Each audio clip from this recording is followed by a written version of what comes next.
एक लंबे अरसे से हिंदी भाषा और साहित्य के प्रचार और प्रसार में सक्रिय सुधा ओम ढींगरा जी एक प्रवासी भारतीय लेखिका हैं। आज सुनिए उनकी लिखी कहानी सच कुछ और था। मेरी जुबानी। मैं हूँ सीमा सिंह। ये कहानी मैंने लिखी नहीं, इस कहानी ने मुझसे स्वयं को लिखवाया है। ताज्जुब की बात है, पता नहीं कहाँ से ये मेरी कलम पर आ बैठी है और पहुँच गई है एक वृद्ध दंपत्ति के घर में और लगी है ताक झाँक करने उनके घर के भीतरी कमरों में। अजी, आप ऐसा क्यों सोचते हैं कि मैंने मना नहीं किया? बहुत मना किया। मेरी सुने तो। वास्ता दिया, किसी के घर में झांकना गलत है, इस देश में तो कानूनन अपराध है, पर कहाँ मानी। सुबह सुबह उस वृद्ध दंपत्ति के घर का दृश्य देख रही है। उस वृद्ध दंपत्ति का नाम है निखिल और रिया, पर रिया को सभी आदर से रिया जी कहते हैं, यहाँ तक कि उनके पति निखिल सभरवाल भी। सुबह उठते ही रिया जी ने समाचारों के लिए टीवी ऑन किया है। रोज की दिनचर्या और आदत के अनुसार रसोई से चाय का कप लेकर meet you all the way गाना गुनगुनाती खबरें सुनने वे उस कमरे में आईं जहां उन्होंने कुछ पल पहले टीवी ऑन किया है। हर रोज़ सुबह गीत गुनगुनाना भी उनकी आदत में शुमार है, और वो भी अलग अलग तरह के गीत, कभी हिंदी, कभी पंजाबी और कभी अंग्रेज़ी। आज अंग्रेज़ी गाने meet you all the way की बारी है। चाय की चुस्कियों के साथ समाचार सुनने में उन्हें बहुत आनंद आता है। घटना दुर्घटना की खबरों को वे चाय की चुस्कियों और बिस्कुटों के साथ गटक जाती हैं, पर अभी वे सामने टीवी के स्क्रीन को देखते ही ठिठक गई हैं।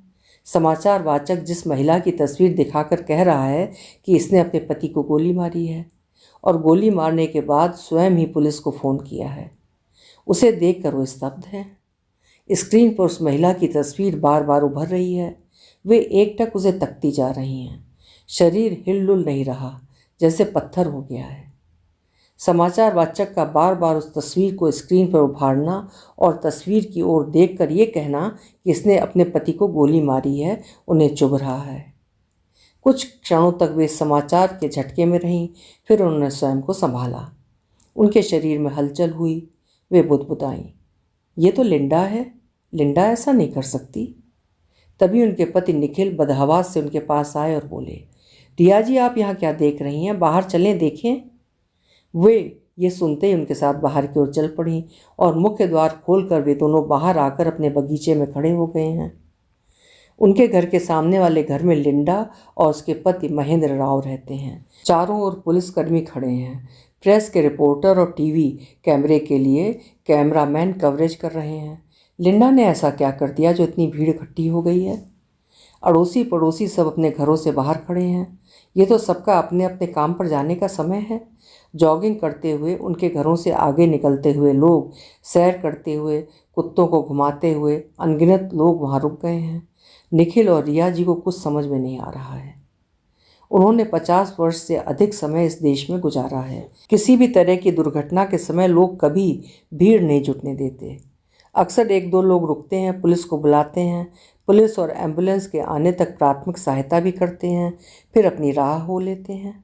मदद करने के लिए हमेशा तैयार रहते हैं। आज तो स्वदेश लग रहा है। कभी वहाँ की तरह यहाँ भीड़ व तमाशबीन नहीं दिखे, पर आज भीड़ भी है और तमाशबीन भी। कई लोग उनकी ओर देखकर एक दूसरे के कानों में कुछ कह रहे हैं। रिया जी नर्वस हो रही हैं। उन्होंने निखिल की बाजू को कसकर पकड़ लिया है। लिंडा ने गोली घर के अंदर मारी है। बाहर एकदम इतनी भीड़ कैसे इकट्ठा हो गई? प्रेस और टीवी वालों को कैसे पता चल गया? कुछ और हुआ है जो उन्हें पता नहीं। वे दोनों खोए खोए चारों ओर देख रहे हैं। वे पूछें भी तो किससे? अजीब सा माहौल बना हुआ है। वैसे उनकी पूछने की हिम्मत भी नहीं हो रही। पुलिस और वहाँ खड़े लोगों, जिनमें प्रेस और टीवी के रिपोर्टर अधिक हैं, में हलचल हुई। ऐसा लगा वे अपना अपना स्थान ग्रहण कर रहे हैं। धीरे से लिंडा और महेंद्र राव के घर का द्वार खुला। कैमरे ऑन हो गए। टीवी संवाददाता बोलने लगे। लिंडा दो महिला पुलिसकर्मियों से घिरी हाथों में हथकड़ी पहने बाहर आई। उनके साथ साथ चल रहे एक पुलिस ऑफिसर के हाथ में पारदर्शी प्लास्टिक बैग में एक पिस्तौल है, जो उसने बिना बोले वहाँ खड़े लोगों को दिखाई, जिनमें प्रेस और टीवी रिपोर्टर भी हैं और राह चलते राहगीर भी। उनके ड्राइववे पर एक टीवी रिपोर्टर अपना कैमरामैन के साथ खड़ी है। निखिल और रिया जी ने उसकी ओर देखा नहीं, वे अपने आप में खोए हुए वहाँ खड़े हैं। लिंडा को देखते ही वो अपने हाथ में पकड़े माइक्रोफोन पर बोलने लगी और उसके कैमरामैन ने कैमरा ऑन कर दिया। उन्हें तब उसके वहाँ होने का एहसास हुआ। अंततः लिंडा घर से बाहर आ रही है। आप देख सकते हैं वो कैसे लोगों को देख रही है। उसकी आंखों में कोई शर्मिंदगी नहीं। उसने अपने पति को गोली मारकर हत्या कर दी है। फेसबुक पर उसने लिखा था। उसके बाद वो चुप हो जाती है। उसके कान में लगे ध्वनि यंत्र में कुछ कहा गया। शायद टीवी पर लिंडा की फेसबुक की वॉल पर जो लिखा था उसे दिखाया जा रहा है। रिया जी ने निखिल के करीब होकर कहा, ओह, तो तभी इतनी भीड़ इकट्ठी है। लिया ने फेसबुक पर कुछ लिखा है। रिपोर्टर बोल रही है, सोशल साइट्स पर इसकी चर्चा है। यहाँ इकट्ठी भीड़ को आप देख सकते हैं। सब लोग आपस में यही बात कर रहे हैं कि लिंडा ने अपने भारतीय पति को गोली मार दी है और उससे पहले इसने अपनी फेसबुक की वॉल पर लिखा था जो आप देख चुके हैं। ये अपने सनकी भारतीय पति से तंग आ चुकी थी। बढ़ती उम्र के साथ उसकी सनक बढ़ रही थी। उसने तलाक लेना चाहा। महेंद्र लिंडा का पति उसे तलाक देना नहीं चाहता था। वो उससे बेजार हो चुकी थी। लीजिए लीजिए देखिए, लिंडा पुलिस वैन में बैठ गई है। उसके कैमरामैन ने कैमरा उस ओर घुमा दिया। लिंडा ने अपने भारतीय पति को गोली क्यों मारी? क्या वही कारण गोली मारने के हैं जो लिंडा ने फेसबुक पर लिखे, या उसके इतर कुछ और भी चल रहा था? अभी इसके बारे में कुछ भी जानकारी नहीं मिली है और ना ही उसके फेसबुक के कथन की पुष्टि हुई है। उसके कान में फिर कोई संदेश आया। वो रियाजी और निखिल की ओर माइक्रोफोन लेकर मुड़ने लगी तो दोनों ने बेरुखी से मुंह फेर लिया। उसने त्वरित सामने खड़े पड़ोसी रॉबर्ट की ओर अपना माइक्रोफोन मोड़ दिया। What do you think about Linda? Why she killed her husband? She did not tell me. कंधे झटकता झिका सा वो वहाँ से चला गया। उसने माइक्रोफोन अपने मुंह के आगे किया और बोलने लगी, लगता है अभी सभी सकते में हैं, कोई कुछ बोलना नहीं चाहता। इसके बाद उसने कट कर दिया। कैमरामैन और वो अपना सामान समेटने लगे। अन्य रिपोर्टर भी वही कर रहे हैं। रिया जी और निखिल भी अपने घर के अंदर जाने को मुड़े। तभी अचानक निखिल पीछे घूम गए और उस लड़की के सामने जा खड़े हुए। आप किस चैनल की रिपोर्टर हैं? आप क्यों पूछ रहे हैं? आप ज़रूर किसी देसी चैनल की होंगी जो भारतीय पति बार बार कहकर जोर दे रही थी ताकि कंट्रोवर्सी पैदा हो। पति पत्नी सिर्फ पति पत्नी होते हैं, उनमें कोई नस्ल भेद रंग भेद नहीं होता, जैसे कि आप कहकर पैदा कर रही हैं। एक अमेरिकन पत्नी ने भारतीय पति को मार डाला। एक अमेरिकन पत्नी ने भारतीय पति को मारा नहीं। क्या यह झूठ है? मैं सिर्फ आपकी रिपोर्टिंग की बात कर रहा हूँ। निखिल की आवाज़ ऊंची होती सुन रिया जी तेज कदमों से निखिल के पास पहुँचती हैं और उस रिपोर्टर से कहती हैं, सॉरी मैम, महेंद्र इनका दोस्त था, ये अपने आपे में नहीं है, इनके कहने का बुरा नहीं मानना। वे निखिल को बाजू से खींचती हुई अंदर ले गई। अंदर आकर वे दोनों निढाल से सोफे पर बैठ गए। हम चारों इतने अच्छे दोस्त हैं और लिंडा के भीतर का ज्वालामुखी हम पहचान ही नहीं पाए। निखिल रुआसी आवाज़ में बोले और उठकर उन्होंने अपना कंप्यूटर खोला। कंप्यूटर खुलने में कुछ क्षण लग रहे हैं। उनकी बेचैनी बढ़ रही है। कंप्यूटर खुलते ही बोले, देखूं क्या लिखा है। वे लिंडा की वॉल पर गए। अरे ये क्या, कल रात ही इसने ये पोस्ट डाली और कल रात ही मैंने अपना कंप्यूटर नहीं खोला और मोबाइल बंद कर दिया था। काश मैंने ऐसा नहीं किया होता, महेंद्र बच जाता। उनकी रुलाई छूट गई। कल आपके सिर में दर्द था, तभी आपने बच्चों से बात करने के बाद मोबाइल बंद कर दिया था। निखिल संभालें अपने आप को। वे उनके पास सरक गई हैं और प्यार से उनके कंधों पर हाथ फेरने लगी हैं। निखिल ने बिलखते हुए अपना सिर रिया जी के कंधे पर रख दिया। मेरा दोस्त बच सकता था अगर मैंने लिंडा का स्टेटस पढ़ लिया होता, महेंद्र को बचा लेता। अफसोस जिन्होंने पढ़ा उन्होंने कोई एक्शन नहीं लिया। मेरा दोस्त बच सकता था। रिया जी, मेरा दोस्त बच सकता था। उन्होंने रिया की ओर देखकर बच्चों की तरह जार जार रोना शुरू कर दिया। रोते हुए बोले, और लिखती है वो सनकी है, मैं उसकी सनक से तंग आ गई हूँ, मैं तलाक देना चाहती हूँ, वो तलाक के लिए मान नहीं रहा, दिल करता है उसे गोली मार दूँ, तब भी उसे छुटकारा ले सकती हूँ। ये सुनकर रिया जी की आंखें भी बह निकलीं। सब उसे तलाक लेने के तरीके बताने लगे हैं। किसी ने उसके गोली मार दूं की ओर ध्यान नहीं दिया और उसने महेंद्र को गोली मार दी। और महेंद्र सनकी कब से हुआ और वो तलाक चाहती थी? सब बड़ा अजीब लग रहा है। वे आंसू पोंछते हुए बोले। हमें नहीं मालूम, हो सकता है वो अवसाद में हो और कल उन्हीं क्षणों में यह सब लिख दिया हो। रिया बोली। तो इलाज करवाती। मेरे दोस्त को जान से मारने का क्या तुक था? अवसाद वाले क्या गोलियां चलाते फिरते हैं? कभी कभी आप भी रिया जी ऐसी बात कर देती हैं, हैरानी होती है। निखिल तल्खी से बोले। हाँ मारते हैं, आप नहीं जानते क्या?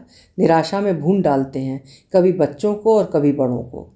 निखिल, मैं आपकी तल्खी समझती हूँ, पर हम दोनों परिस्थितियों और परिणाम का अंदाज़ा लगा रहे हैं। सच हमें नहीं पता। दुख तो इसी बात का है, कॉलेज के समय का मित्र हो या मित्र के जीवन में क्या चल रहा है। गहरे मित्र को ही पता नहीं चला। रिया जी, हम तीनों दिल्ली यूनिवर्सिटी के क्लासमेट्स हैं। ढलती उम्र तक का साथ है। हमारे बच्चे पोते पोतियां आपस में परिवार की तरह मिलते हैं। उनकी आवाज़ में उतर आई निराशा को रिया महसूस कर रही है। महेंद्र ने कभी बताया नहीं लिंडा तलाक चाहती है। लिंडा ने कभी महसूस नहीं होने दिया कि वो महेंद्र को सनकी समझती है। फिर ये फेसबुक पर क्या लिखा गया है? निखिल लिंडा के स्टेटस को देखकर परेशान हो गए हैं। दुखी स्वर में बोले। रिया जी, दोस्त होकर भी मैं उन दोनों के इस हिस्से से अनजान रहा। उनकी समस्या को जान नहीं पाया, महेंद्र के दर्द को पहचान नहीं पाया। कैसा दोस्त हूँ मैं? लानत है ऐसी दोस्ती पर। निखिल, आप खामख्वाह अपने पर कठोर हो रहे हैं। महेंद्र तो शुरू से ही बहुत पर्सनल और प्राइवेट किस्म का व्यक्ति था। भूल गए आप? लंगोटिया यार थे आप। पर क्या अर्चना और महेंद्र के प्रेम का पता चला आपको? आखिरकार मैंने ही बताया था। महेंद्र तो कभी बताने वाला नहीं था। तभी फ़ोन की घंटी बजने लगी। निखिल फ़ोन उठाने चले गए हैं। उनकी बात अधूरी छूट गई। फ़ोन लिंडा और महेंद्र के बड़े बेटे का है। उसने टीवी पर समाचार सुना और उसे यकीन नहीं हुआ। तब उसने घर पर फ़ोन किया। घर पर जब किसी ने फ़ोन नहीं उठाया तो निखिल को फ़ोन किया। रिया जी फ़ोन वार्तालाप से समझ रही हैं। निखिल उनसे बातें करने लगे हैं। रिया जी की आंखें बह रही हैं। महेंद्र उनका भी तो दोस्त था। जुलाई का महीना है। गर्मी अपने यौवन पर कहर बरपा रही है, पर रिया जी को ठंड लग रही है। उनके हाथ पांव ठंडे हो रहे हैं। अतः मानसिक तनाव में अक्सर उनके साथ ऐसा हो जाता है। उन्होंने अपने हाथ पांव समेटे और सोफे पर लुढ़क गईं और अतीत का कंबल ओढ़कर वो यादों की गर्मी लेने लगीं। यादें दृश्य लेकर उभर रही हैं। लो, कहानी यहाँ भी पहुँच गई। अरे भाई, रिया जी युवा अवस्था में लौट रही हैं, उन्हें उसका आनंद लेने दो। इस उम्र में पुरानी सुखद यादें बहुत ताजगी देती हैं। 60s 70s की दिल्ली नज़र आ रही है। दिल्ली कितनी खूबसूरत है। कारों का रेला पेला नहीं, प्रदूषण की घुटन नहीं, कोहरे के बादल नहीं। ओफ, कहाँ आज की दिल्ली। उन दिनों की दिल्ली सचमुच बहुत सुंदर है और सुरक्षित भी। लड़के लड़कियां बेफिक्री से घूम फिर रहे हैं। सुहावने दिन कभी भुलाए नहीं जा सकते। बड़ी बेफिक्री से युवा रिया अपनी सहेलियों के साथ दिल्ली यूनिवर्सिटी के एक विभाग से दूसरे विभाग में जा रही है। सामने से लड़कों का एक झुंड आ रहा है जिन्हें दूसरी दिशा में जाना है। अर्चना ने धीरे से उसके कान में कहा है, वो नीली शर्ट वाला महेंद्र है। और उसने पहली बार महेंद्र के साथ निखिल को देखा। महेंद्र एक खूबसूरत और आकर्षक नौजवान है और वो जानती है लड़कियों में काफ़ी लोकप्रिय भी है। अर्चना और उसकी दूसरी सहेलियां महेंद्र के बारे में खूब बातें करती हैं। उसने सुनी हैं वे बातें। रिया ने उसे पहली बार देखा।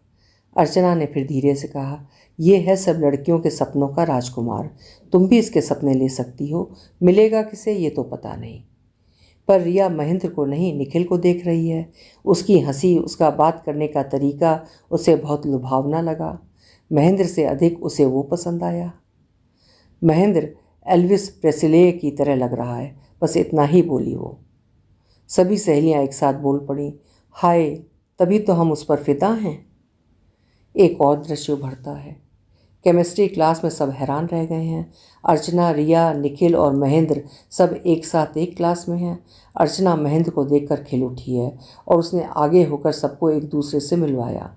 बस मिलते ही चारों का ग्रुप बन गया और उमेश चंद्र तथा सुकेश मेहरा भी उनके साथ आ मिले। अब यूनिवर्सिटी में हर जगह वे सब इकट्ठे हो जाते हैं। यूनिवर्सिटी के कॉफ़ी हाउस में बहुत शोर है, इसलिए बाहर एक रेस्टोरेंट में सब बैठे चाय पी रहे हैं। उमेश चंद्र मुकेश का गीत गा रहा है। कोई जब तुम्हारा हृदय तोड़ दे, तड़पता हुआ जब कोई छोड़ दे। सभी मगन होकर उसे सुन रहे हैं। ऐसा लग रहा है कि मुकेश गा रहे हैं। महेंद्र एकदम उठकर चल देता है, ये कहकर अभी आता हूँ। सभी बैठे इंतज़ार कर रहे हैं। हार कर सब उठकर चले गए। महेंद्र, कल तुम कहाँ चले गए थे? लौट कर आए नहीं। हम इंतज़ार करते रहे, सब पूछ रहे हैं। तो वो हंसकर कह रहा है, यार घर जाकर सो गया था, जोर की नींद आई थी। सब एक दूसरे का चेहरा देख रहे हैं। रिया जी की आंखों के सामने चलचित्र सा सब घूम रहा है। रिया को महेंद्र की बात का यकीन नहीं आ रहा। उसने पहले भी कई बार ऐसा किया है। उसे महेंद्र एक रहस्यमय व्यक्तित्व लगता है। वे सोफे पर निढाल सी पड़ी हैं। समय भाग रहा है, वो अधखुली आंखों से महसूस कर रही हैं। वक्त के साथ वे भी भाग रहे हैं। एमएससी के 2 साल समाप्त होने को हैं। 2 साल उन्होंने साथ बिताए हैं। इसके बावजूद महेंद्र ने किसी को भनक भी नहीं लगने दी कि वो अर्चना को पसंद करता है और उन दोनों का अफेयर है। दृश्य ओझल हो जाता है।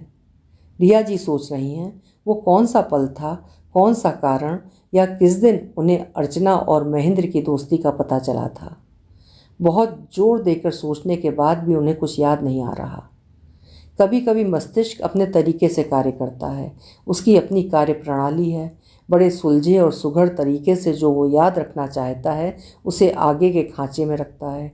जो उसे भूलना होता है कहीं दूर किसी खांचे में डाल देता है, कंप्यूटर की फाइलों की तरह। फिर जब चाहो निकाल लो। रिया जी खींच रही हैं। आज उन्हें कुछ भी याद क्यों नहीं आ रहा? उनके कंप्यूटर की फाइल कहाँ दब गई है? शायद बेहद तनाव और उलझन से मस्तिष्क के स्नायु तन गए हैं। वे उन यादों को निकाल नहीं पा रही हैं। हाँ, उन्हें ये याद आ रहा है, कॉलेज में सभी महेंद्र को घुन्ना कहते थे, जो सबके बारे में सब कुछ पूछ लेता था। पूरी जानकारी होती थी उसे सारे डिपार्टमेंट की, पर उसके बारे में किसी को कुछ पता नहीं होता था। अरे अब कौन सा उन्हें पता चला लिंडा और महेंद्र के बीच क्या चल रहा है, और खुशफहमी है कि इतने वर्षों की दोस्ती है। रिया जी बस यादों को कुरेद रही हैं। उन्होंने एक बार बस यूं ही अर्चना के साथ अपनी सोच साझी की थी और कह दिया था, महेंद्र धरातल पर जीने वाला मनुष्य नहीं है। हर बात को बढ़ा चढ़ाकर पेश करने वाला शोमैन है वो, और इसीलिए दिल्ली यूनिवर्सिटी के लड़के लड़कियों में बेहद सराहा जाता है। काश मित्र लोग उस सच को समझ सकें, उस महेंद्र को जान पाएं जो वो है। वो तुम्हारी ओर ध्यान नहीं देता, इसलिए तुम ऐसा कह रही हो, अर्चना ने बड़ी रुखाई से उत्तर दिया। रिया जी की आंख से एक मोती गिरा। उन्होंने पास पड़े नैपकिन में समेट लिया। चारित्रिक विश्लेषण का एक द्वंद्व उनके भीतर वर्षों से चल रहा है। आज फिर वो द्वंद्व उठ खड़ा हुआ है। रिया जी वर्तमान में लौट आई हैं। निखिल मूलतः एक सच्चे इंसान हैं, सरल, सादे और ईमानदार। उनका ये स्वभाव रिश्तों में भी झलकता है। महेंद्र के प्रति दोस्ती निभाना उसी स्वभाव की देन है। हालांकि महेंद्र ने हमेशा उनसे हर बात छुपाई, कभी खुलकर कुछ भी नहीं बता पाया। जैसे निखिल उनसे उन्मुक्त होकर एक दोस्त से दिल की बातें करते रहे हैं। दोस्ती में और दोस्त के लिए बस एक अच्छा काम महेंद्र ने किया। महेंद्र ने एमएससी के दौरान अमेरिकन यूनिवर्सिटी में पीएचडी प्रोग्राम के लिए निवेदन पत्र भेजा था, जो स्वीकृत हुआ, और महेंद्र एमएससी के बाद छात्रवृत्ति लेकर कैलिफोर्निया विश्वविद्यालय पीएचडी करने के लिए आ गया। पहली बार ये सारी जानकारी उसने निखिल को दी, और साल भर बाद निखिल भी वहीं आ गए। महेंद्र की इसी अदा के सदके निखिल उनके हर गुनाह को माफ़ करते गए। रिया जी आज निखिल की अदाओं के लिए चिंतित हैं। निखिल ये सोचते हैं कि महेंद्र उनके सच्चे मन की और उनकी अच्छाई की कदर करते हैं। एक तरह से उनकी दृढ़ इच्छा शक्ति और स्पष्टवादिता के प्रशंसक हैं। तभी उन्हें महेंद्र ने इस देश में बुलाया था। वे उन्हें ये कभी नहीं कह पाई कि महेंद्र निखिल के निश्चल व्यक्तित्व, बुद्धिमत्ता से कुंठित है। निखिल दिल्ली यूनिवर्सिटी के गोल्ड मेडलिस्ट हैं और महेंद्र एक साधारण विद्यार्थी। इसीलिए साथ रहते हुए भी एक दूरी बनाकर रहते हैं। अब शायद ये कभी कह भी नहीं पाएंगी कि महेंद्र की उनके प्रति इन भावनाओं को उसे लिंडा और अर्चना ने बताया था। महेंद्र जा चुके हैं और निखिल एक दोस्त खोकर टूट चुके हैं। रिया जी ने कई बार अपने आप से ये सवाल किया है कि अगर लिंडा और अर्चना सही हैं तो फिर महेंद्र ने उन्हें यहाँ बुलाया क्यों। बहुत आत्ममंथन के बाद वे इस निर्णय पर पहुंची हैं कि लिंडा, अर्चना और महेंद्र सभी सही हो सकते हैं, क्योंकि प्रशंसा और ईर्ष्या अक्सर दोनों साथ साथ चलती हैं। रिया जी की आंखों से मोती झरने लगे। उनकी सबसे बड़ी समस्या है कि सुखद और दुखद क्षणों में उनकी आंखें बहुत व्यायाम करती हैं। आज अतीत भी जिद्दी हो गया है, बार बार उनके सामने आ खड़ा होता है और घसीट ले जाता है उन्हें युवावस्था के समय में। वे भी आज शायद युवा काल में विचरण करना चाहती हैं। वर्तमान की वेदना को वो भावनात्मकता का संबल दे रहा है। उन्होंने अतीत का कंबल फिर से ओढ़ लिया।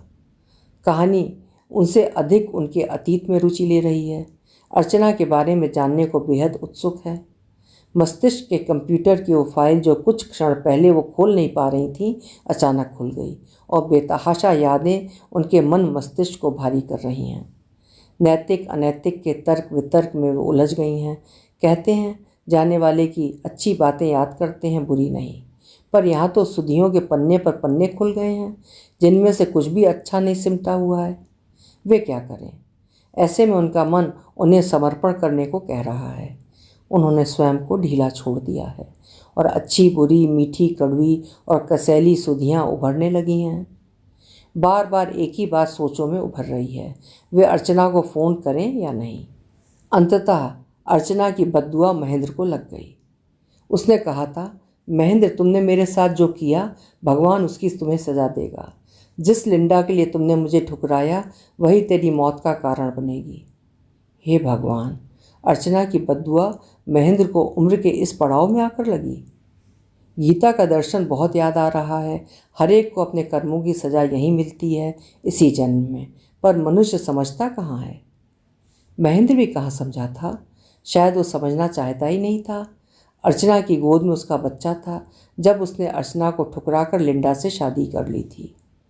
रिया जी उस अप्रैल की वो दोपहरी भी नहीं भूलती जब एमएससी की परीक्षाओं और प्रैक्टिकल के बाद वे गर्मी में भी राहत की सांस ले रही थीं। उनकी मौसेरी बहनें अजमेर से आई हुई थीं।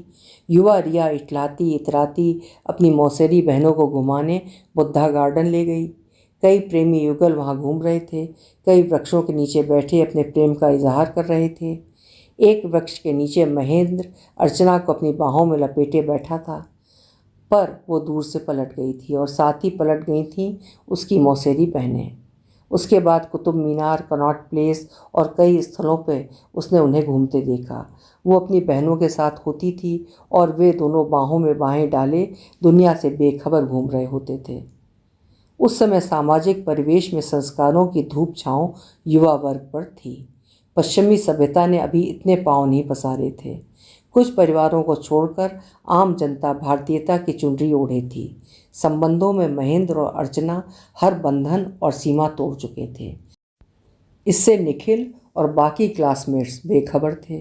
रिया जानकर भी खामोश हो गई थी। उसकी अंतरात्मा ने समय से पहले बोलने से उसे मना कर दिया था। सुधियों के समंदर में तैरते हुए रिया जी मुस्कुराने लगीं। युवावस्था की रिया जहाँ चंचल शौक थी, वहीं बेहद डरपोक भी थी। निखिल का एक पत्र उसके पिताजी के पास आया था। वो सिहर गई थी। उसके पिताजी अब उसे जिंदा नहीं छोड़ेंगे। निखिल ने ये क्या किया।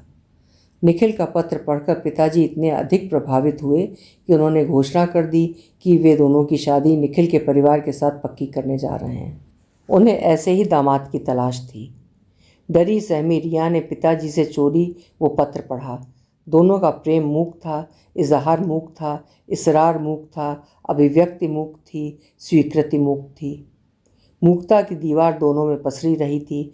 उन्होंने उसे कभी हटाने की कोशिश नहीं की थी। किसी ने पहल नहीं की थी। इस मूकता को निखिल ने कितनी सुघड़ता से, परिपक्वता से, सुंदर शब्दों का बाना पहनाकर सजीव किया था। वो पत्र पढ़कर स्वयं ही हैरान रह गई थी। कुछ ही दिन बाद वो रिया से निखिल की दुल्हन रिया जी बनकर इस देश में आ गई। यादों के समंदर में तैरती हुए काफ़ी आगे निकल गईं। इस देश की लहर को छू लिया उन्होंने। कहानी भी उनके साथ तैरती इस देश की लहरों में आ गई। रिया जी के यहाँ आने के 2-3 दिन बाद महेंद्र बहुत गुस्से में उनके घर आया और निखिल पर बरस पड़ा। तुम बेवकूफ़ थे और उम्र भर रहोगे। तुम्हें स्पेशल बनाना चाहता था, इसलिए इस देश में बुलाया था, पर नहीं, इस रिया से शादी करके इसे यहाँ ले आए और रहे देसी के देसी। अरे अमेरिकन लड़की ढूंढते, अपना स्टैंडर्ड हाई करते, मिडिल क्लास सोच से उभर नहीं पाए तुम। महेंद्र, तमीज़ से बात करो, रिया जी मेरी पत्नी है, निखिल शांत स्वर में बोले। मुझे तुम्हें बुलाना ही नहीं चाहिए था, तुम नहीं बदल सकते। तुम्हारे अफेयर का मुझे पता था, सोचता था इतने समझदार तो होगे ही कि प्यार तो किसी से भी किया जा सकता है, लेकिन शादी सोच समझकर की जाती है। महेंद्र उसी रॉ में बोलता गया जैसे वो रिया को पसंद नहीं करता और किसी बात की खुंदक निकाल रहा था। महेंद्र, जब हमारा अफेयर था ही नहीं तो तुम्हें कैसे पता चल गया? Buddha garden, Qutub Minar, Connaught place में तो तुम और अर्चना बाहों में बाहें डाले घूमते फिरते थे और अफेयर हमारा था। मैंने स्वयं अपनी आंखों से देखा था तुम दोनों को। वाह महेंद्र वाह, क्या पासा फेंका है, चित भी मेरी और पट भी मेरी, रिया जी गुस्से में बोली। वॉट रबिश, कहकर महेंद्र ने सिगरेट सुलगाया। महेंद्र, तुम्हारे लिए प्रेम मजाक है और तुमने अर्चना के साथ कॉलेज के दिनों में जमकर मौज मस्ती की और अब इस देश में आकर उसके किसी भी पत्र का उत्तर नहीं दे रहे। उसने रो रो कर मुझे वो सब भी बता दिया जो उसे नहीं बताना चाहिए था। हमारे लिए प्रेम इबादत है। हमने अपने मूक प्रेम को नाम दिया है, सम्मान दिया है, परिभाषा दी है और उसे रिश्ते में बांधा है। हमारे रिश्ते को कभी गंदी नज़र से नहीं देखना, वरना मैं तुम्हारे चेहरे पर ऐसा करारा थप्पड़ रसीद करूंगी कि तुम आईने में अपनी सूरत नहीं देख पाओगे। मैं तुम्हारे दोहरे चरित्र को वर्षों से जानती हूँ, पर निखिल को कभी कुछ नहीं बताया ताकि तुम दोनों की दोस्ती बनी रहे। रिया जी का गुस्सा शांत नहीं हुआ था। उसने बिना शर्मिंदा हुए निखिल की ओर मुँह करके कहा, सारे क्लासमेट्स को बुलाने की क्या ज़रूरत थी? कुछ एक आए हैं, अगर हम आ सकते हैं तो वे क्यों नहीं? जिसमें जितनी प्रतिभा होगी वो उतना आगे निकल जाएगा। परेशान होने की क्या बात है? अच्छा है विदेश में हम सब इकट्ठे हो गए, निखिल ने उसी तरह शांत लहजे में कहा। इस तरह तो तुम जिंदगी में कुछ नहीं कर पाओगे। कुछ बनने के लिए बहुत कुछ छोड़ना पड़ता है। देखते रहना मैं कहाँ पहुँचता हूँ और तुम कहाँ होगे, कहकर महेंद्र उठकर चला गया। महेंद्र के जाने के बाद निखिल ने हैरानी से पूछा था, ये महेंद्र और अर्चना की क्या बात है? रिया जी ने पहली बार अपनी आंखों देखा और कानों सुना जो अर्चना ने बताया था, निखिल को बता दिया। उस दिन रिया जी ने निखिल को महेंद्र के प्रति अपने संदेह, अपनी छठी इंद्री के अंदेशे बताए जो पूरी एमएससी में उन्हें महेंद्र के प्रति रहे। निखिल महेंद्र के इन चारित्रिक अवगुणों से परिचित हो गए थे, पर इस देश में उसने उन्हें बुलाया था। उम्र भर वे उस बात को भूल नहीं पाए और फिर बचपन के दोस्त थे, गुण अवगुणों के साथ स्वीकार किया था। निखिल ऐसा सोचते हैं। महेंद्र ने उस दिन के बाद निखिल और रिया जी से बात नहीं की। हालांकि तीनों एक ही शहर में रहते थे, यूनिवर्सिटी भी एक थी, पर गाइड अलग अलग थे। महेंद्र ने 3 साल बाद और निखिल तथा रिया ने 4 साल बाद पीएचडी समाप्त की। महेंद्र 1 साल पहले आए थे और निखिल और रिया जी बाद में। बाकी सारे क्लासमेट्स अलग अलग शहरों में पीएचडी कर रहे थे। निखिल और रिया जी पोस्ट डॉक्टरेट करने न्यूयॉर्क चले गए और महेंद्र शिकागो। इसके 1 वर्ष बाद एक दिन अर्चना का बेहद परेशान हालत में फ़ोन आया था। रिया, महेंद्र ने मुझे धोखा दिया, वो मुझे छोड़कर लिंडा से शादी कर रहा है। वो तो तुम्हें वर्षों पहले छोड़ आया था, अब क्यों परेशान होना? रिया जी ने सांत्वना देते हुए कहा। नहीं रिया, वो हर वर्ष भारत आ रहा था, हम लोग मिल रहे थे, देश के कई रमणीक स्थलों पर हम इकट्ठे घूमे। मैं हिंदू कॉलेज में ही प्रोफेसर लग गई हूँ, अपने ही विभाग में जहाँ हम लोग पढ़ा करते थे। महेंद्र ने मुझे घर बनवा दिया है, कार ले दी है। उसका देसी मन अमेरिका में नहीं लग रहा है, वो तो लौट आना चाहता है। अर्चना महेंद्र का पक्ष लेते हुए बोल रही थी। महेंद्र और देसी मन, वो लौट आना चाहता है? Is it a joke? जिसका मन अपने देश में देसी नहीं था, वो विदेश में आकर देसी कैसे हो गया? बदल कैसे गया? कितना विरोधाभास है। तुझे अजीब नहीं लगा और तुमने विश्वास कर लिया? अर्चना, तुम स्वयं को छल रही हो या तुम्हें छले जाने में आनंद आ रहा है? मैं समझ नहीं पा रही। पहले भी रो रो कर तुमने अपना दर्द बांटा था। महेंद्र तुम्हारी चिट्ठियों का उत्तर नहीं देता था, फिर तुमने उस पर कैसे विश्वास कर लिया? अर्चना, अगर उसे लौटना था तो वो लिंडा से शादी क्यों कर रहा है? रिया जी ने तंज कसा। रिया, मैं जानती हूँ तुमने मुझे महेंद्र के प्रति सचेत किया था। मैंने तुम्हारे कहे पर ध्यान नहीं दिया था, उल्टा तुम ही पर वार किया था। क्या करती। मैं महेंद्र पर कॉलेज के दिनों से ही फिदा थी। मैं उसे अपना सब कुछ मान चुकी हूँ। मुझे उसका प्रेमी के अलावा कोई और रूप नज़र ही नहीं आता। अब तुम ही बताओ, दिल से मजबूर प्रेमिका क्या करे। अब मैं तो उसके बच्चे की माँ भी बनने वाली हूँ। अर्चना फ़ोन पर बिखर गई। अर्चना, ये तूने क्या किया? क्या प्रेम सचमुच इतना अंधा होता है जो भला बुरा तक नहीं परख पाता? महेंद्र को बताया? रिया जी परेशान हो गई। हाँ, मैंने जब उसे बताया तो मुझ पर चिल्ला पड़ा, मुझे दोषी ठहराने लगा। क्यों? कहने लगा मैंने उसे धोखा दिया है, ये बच्चा उसका नहीं किसी और का है, और ये कहकर उसने मेरा फ़ोन काट दिया। उसके बाद अब फ़ोन नहीं उठा रहा। आज ही सुकेश ने बताया कि वो लिंडा से शादी कर रहा है। वेदना से लिपटी उसकी आवाज़ टूट रही थी। अर्चना, ये है महेंद्र, गलती स्वयं करेगा और दोष दूसरों पर मढ़ेगा। इसमें हम भी कुछ नहीं कर सकते। महेंद्र बहुत बदल गया है, वो हमसे बात नहीं करता। वैसे शादी तो उसने किसी अमेरिकन लड़की से ही करनी थी, खुद को अमेरिकन जो शो करना है। अर्चना, महेंद्र जो है उसका वो किसी को पता नहीं चलने देता। जो नहीं है वो स्वयं को प्रस्तुत करता है। उसमें हीन भावना थी, वो जान गया था। चाहता तो उससे निकल सकता था, पर उससे निकलने के बजाय उसने दूसरा रास्ता अपनाया। वो अपने आप को सुपीरियर और अलग दिखाने के चक्कर में पड़ गया, जिससे वो कुंठित होता गया और उसे पता भी नहीं चला। महेंद्र निखिल की भावनाओं से खेल सकता है, मेरी नज़रों से बच नहीं सकता। रिया जी बहुत बेबाकी सी बोली थी। फ़ोन कट गया और उसके बाद कई दिनों तक लाइनें नहीं मिली। उन दिनों फ़ोन की भी इतनी सुविधा नहीं होती थी जितनी आजकल है। रिया जी स्वयं से ही बात कर रही हैं, सुधियों के समंदर से वे निकलने की कोशिश कर रही हैं। तभी अर्चना का पत्र याद आ गया, जिसमें उसने महेंद्र को बद्दुआ दी थी और साथ ही ये कहा था कि उसने महेंद्र से प्यार किया है। वो अपने प्यार की सौगात को इस दुनिया में ज़रूर लाएगी और बहुत प्रेम से पालेगी। उसे उसके जीवन के अर्थ मिल गए हैं। इसके बाद मैंने कहानी को वहाँ से चलने को कहा, पर वो टस से मस नहीं हुई। पता नहीं उसे वहाँ क्या दिखाई दे रहा था जो मुझे नहीं दिख रहा था, वहीं टिक गई। इतिहास स्वयं को दोहराता है, इसका उदाहरण उस दिन के दृश्य में मिल गया। कहानी की भी रुचि बढ़ गई। मुझे नहीं पता था कहानी को कान रस और दृश्य रस दोनों का स्वाद पड़ा हुआ है। रिया जी और निखिल के दोनों बच्चे घर के बाहर खेल रहे हैं। रिया जी और निखिल घर के कामों को निपटाने में लगे हुए हैं। छुट्टी वाले दिन उनकी यही दिनचर्या होती है। निखिल बगीचे और फूलों की देखभाल करते हैं और रिया जी घर की सफाई करती हैं। उनका सब डिवीज़न नया बना है और अभी अधिक परिवार वहाँ आए नहीं, पर जो हैं उनके छोटे बच्चे हैं, निखिल और रिया जी के बच्चों की उम्र के। सभी इकट्ठे बाहर खेल रहे हैं।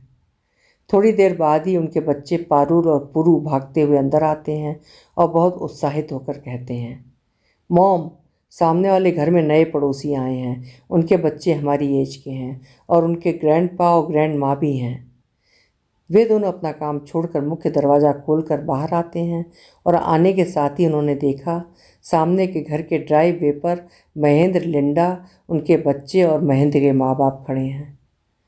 निखिल और महेंद्र का परिवार दिल्ली में आर.के. पुरम के सरकारी क्वार्टरों में उस समय तक आमने सामने रह रहे थे जिन दिनों का ये दृश्य है। दोनों के जन्म से पहले की उनकी दोस्ती थी, तभी तो निखिल और महेंद्र बचपन के साथी हैं। इस तरह आमने सामने एक दूसरे को देखकर सब हैरान हैं। कुदरत का करिश्मा या समय का खेल, अब यहाँ भी दोनों के घर आमने सामने हो गए हैं। भविष्य के गर्भ में क्या छुपा है, रिया जी को कुछ समझ में नहीं आ रहा। विचार शून्य हो गई हैं। दोनों परिवार निशब्द हैं। महेंद्र के चेहरे के भाव बदल रहे हैं। अचानक निखिल उनकी ओर बढ़े और महेंद्र के माँ बाप को चाचा जी, चाची जी कहकर उनकी चरण वंदना करते हुए उनसे लिपट गए। तब तक महेंद्र संभल गए और उन्होंने निखिल को बाहों में ले लिया और लिंडा से मिलवाया। रिया जी भी वहाँ से चली गई हैं। उन्होंने भी उनकी चरण वंदना की। वर्षों की जमी बर्फ निखिल की गर्मजोशी, आत्मीयता और सद्भावना की बौछारों से पिघलनी शुरू हो गई। आप सभी अपने दूसरे घर में आ जाएं, अभी तो बैठने की भी जगह नहीं होगी। घर में मूवर्स सामान रख रहे हैं। रिया जी ने जब बहुत सम्मान से कहा तो सभी उनके घर आ गए। बच्चों की उसी समय से शुरू हुई दोस्ती आज तक कायम है। रिया जी यादों से छूट कहाँ पा रही हैं।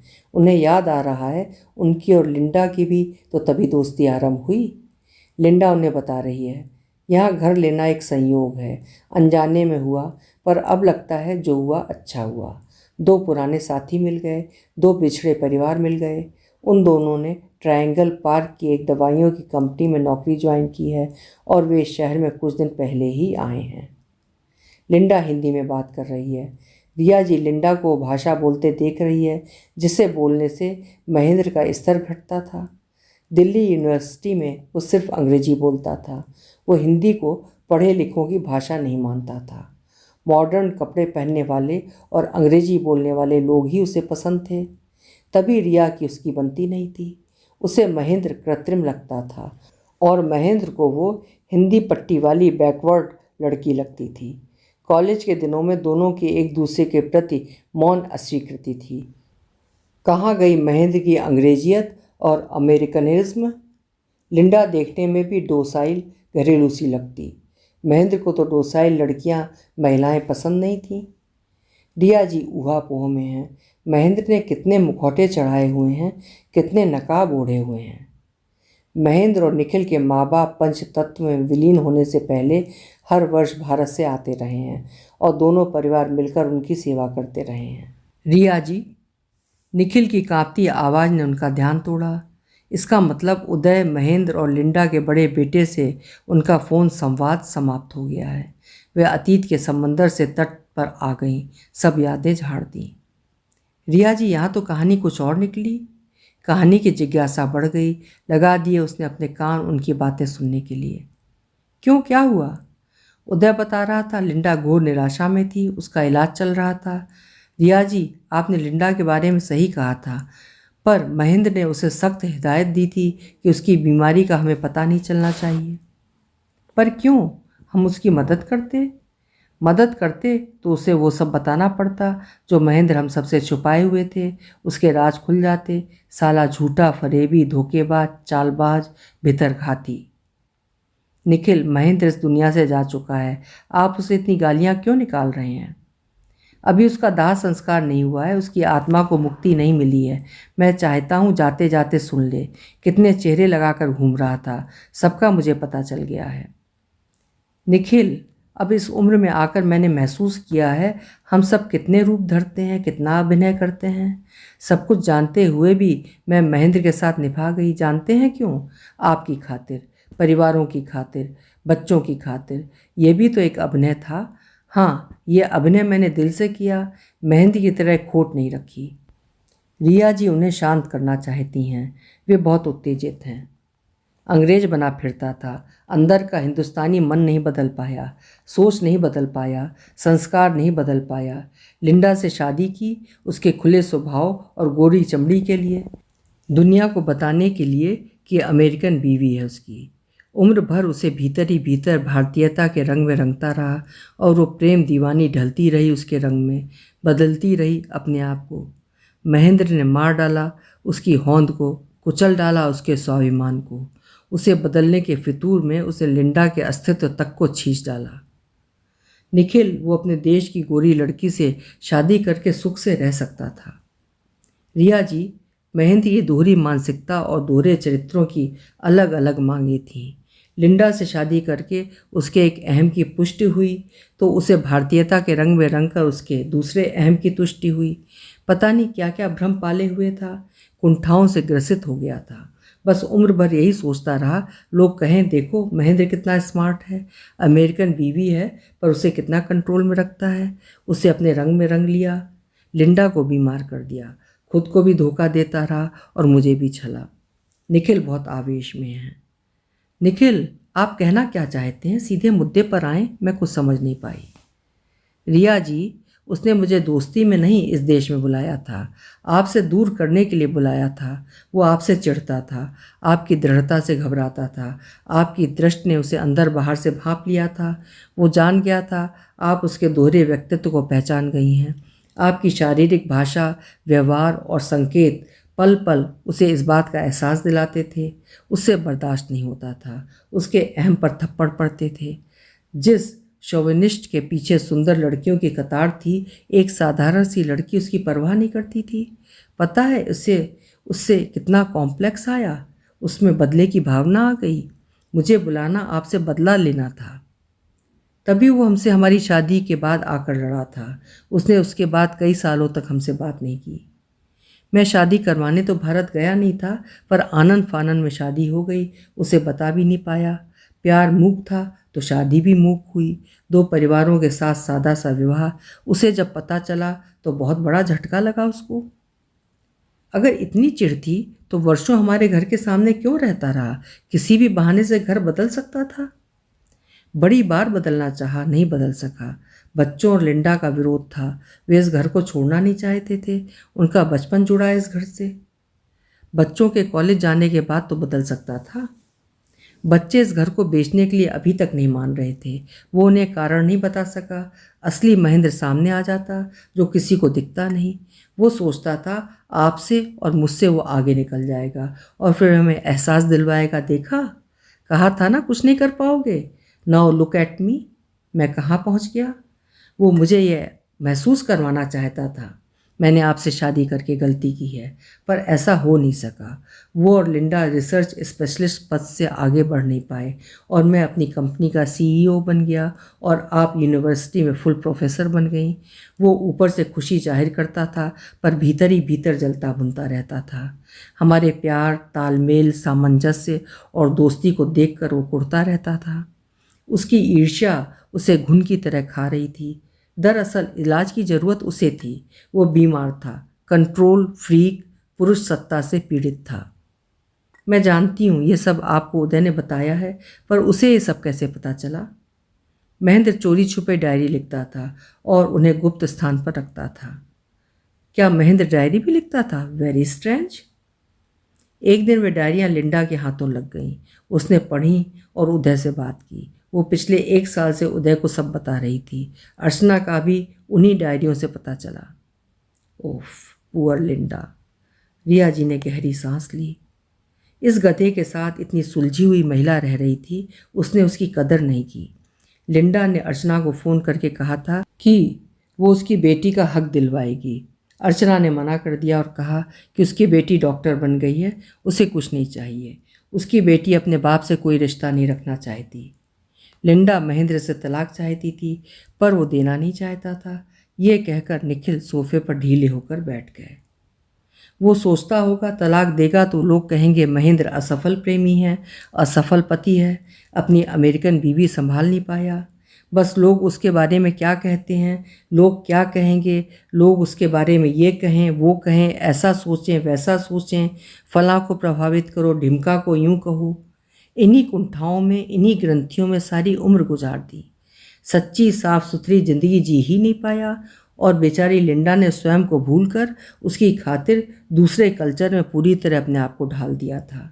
उसकी कुर्बानी और अच्छाई का उसे क्या सिला मिला? जेल की दीवारें। इसके साथ ही रिया जी की सिसकी निकली।